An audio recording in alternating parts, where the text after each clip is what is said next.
Okay, I have a different question, which is, in a tape about 2 or 3 years ago, you said two people came forth together with the agreement that one might die early, and for the purpose of them learning that there is no such thing as death. It happens all the time. Some of you come forth intending very fast, brief, explosive, delicious experience. You cannot evaluate or judge the quality of a life by its length. My question is, who is it that learns?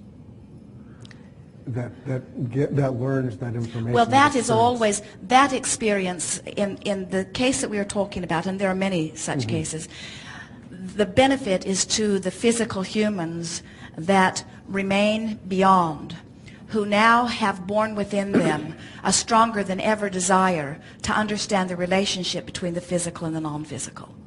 Because the one who makes the transition knew it and knows it instantly. In other words, in that transition, in that which you call death, there is not such thing. We prefer to call it croaking. It is so disrespectful. Yes. When someone croaks or when someone makes their transition into non-physical, what happens is they reemerge instantly in the pure positive non-physical energy. And the benefit in the example that we were giving is that then often those who are remaining physical, in their desire to maintain relationship with their dearly departed, often that gives birth to a desire that eventually leads them to an understanding that there is no separation between that which is physical and that which is non-physical. And that is always what that intention is about, to soften that line. You see, as we talk to you here, we refer to you as in your physical bodies, and we are expressing that you are non-physical energy expressing.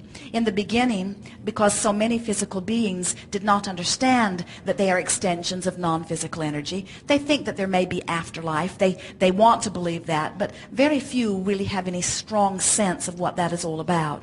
And so we began to speak in terms of the physical you and the non-physical you, wanting to sort of get your attention to begin to look at yourself through different eyes than you are accustomed to seeing yourself.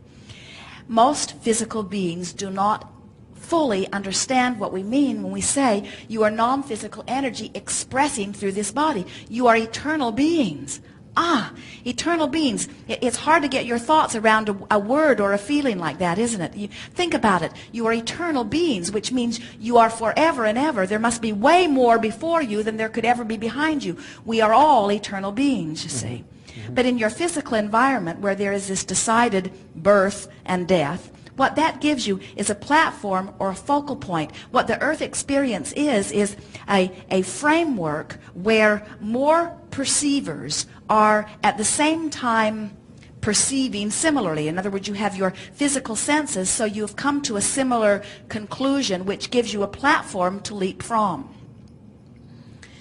And so when someone who is in your midst, even though every one of you know without exception that you're all going to make that transition, still you are not understanding what it is. You do not understand in the eternalness of it that it is not different from walking out of this room and into the next. In the eternalness of it, there is not a lapse in consciousness. In other words, you continue to be that which you are. The death thing is an uncomfortable subject for so many of you. Think almost as soon as you are born, they begin warning you about it. Watch out, that could kill you. Watch out, that could kill you. And when they say it, you can tell they really mean it, and what they mean can't be good. And so right away you start tensing against it. What do you do as a society? When you find some rascal that you deem really, really, really horrible, you give him the death penalty. In other words, you do not give him the reward of death. If physical humans understood death, you would not give it to them. Really, you do everything you could to keep them alive as long as possible. And so what we meant when we say that sometimes you come forth with the intention of having an emphatic experience and an early reemergence in the non-physical, it is almost always because there is some former agreement to put this death thing in proper perspective. And very often when somebody old who's lived a long life, who got really ornery, who practiced all kinds of resistance, who's pretty well pinched off well-being, who's sort of limping around and not having a very good experience, when they die, when they croak, you say, well, it was for the best. because it's a better alternative than living. And for the most part, that's the way you approach death. In other words, you do not welcome death as you welcome any new adventure. Instead, you dread it, dread it, dread it, dread it. And that's why so many of you bring yourself into states of enormous decline before you will allow the death experience, because then you're choosing the lesser of what you consider to be two evils, you see. Where sometimes the non-physical energy says, let's go forth and put death into its clear perspective. And so when someone young and bright and in the prime of their life, or very early in experience, makes their transition, then if very often with those that are left behind, there is it is a human perspective of I lost my loved one, or I've been left behind. From that vantage place of being left behind, sometimes a desire is born to understand or to make the connection, and very often that is the catalyst.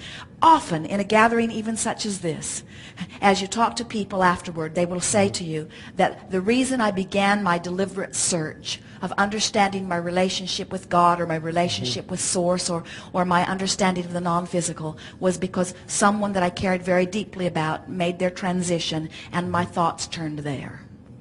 Okay. Now what we learn then,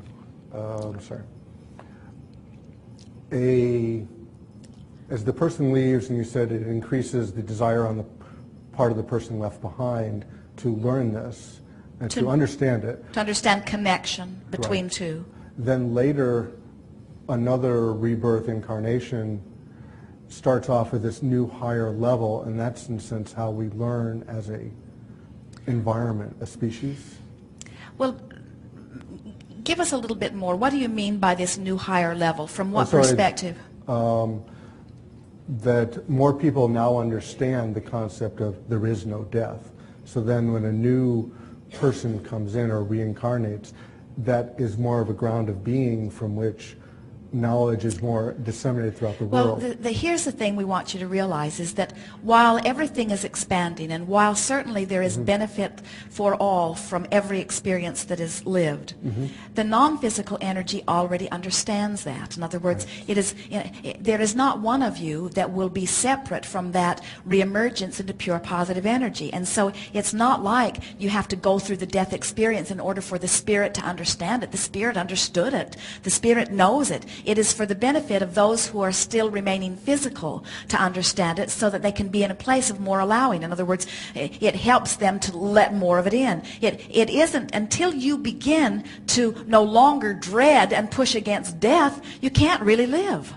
In other words, you have to understand that well-being abounds. And once you understand that well-being abounds, then you will begin to allow the life experience in the fullest sense of the word, you see.